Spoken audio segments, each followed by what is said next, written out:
খুলনার মদিনাবাদ গ্রামে বেড়িবাঁধের পাশে পরিবার নিয়ে থাকেন কাঠমিস্ত্রি আইনুদ্দিন কাজী।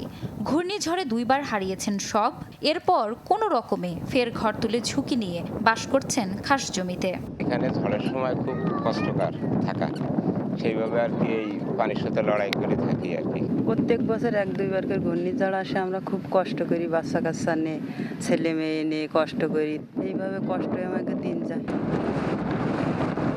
কয়রা, পাইকগাছা ও দাকোপ উপজেলায় অনেকেই বারবার নিঃস্ব হচ্ছেন প্রাকৃতিক দুর্যোগে। গত 17 বছরে তারা ঘূর্ণিঝড় জলোচ্ছ্বাসের মুখে পড়েছেন 16 বার।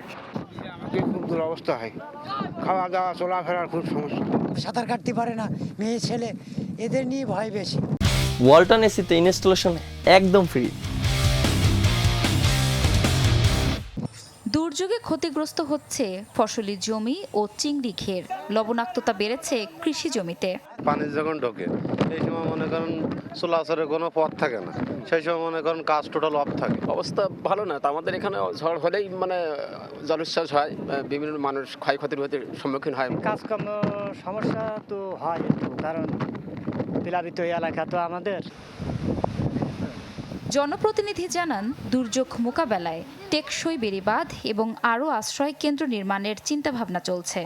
এটা মোকাবেলার জন্য তো বিভিন্ন রকমের বহুবিধ পদক্ষেপ আমাদের গ্রহণ করতে হয়। সরকারি বেসরকারি যে সকল সংগঠন আছে তারা হাত বাড়ায়, হয়তো একটু সময় লাগবে। বিভিন্ন দপ্তরে খাল কাটার জন্য আমরা প্রকল্প দাখিল করেছি। খুলনার উপকূলীয় 3 উপজেলায় বাস করেন অন্তত 6.5 লাখ মানুষ।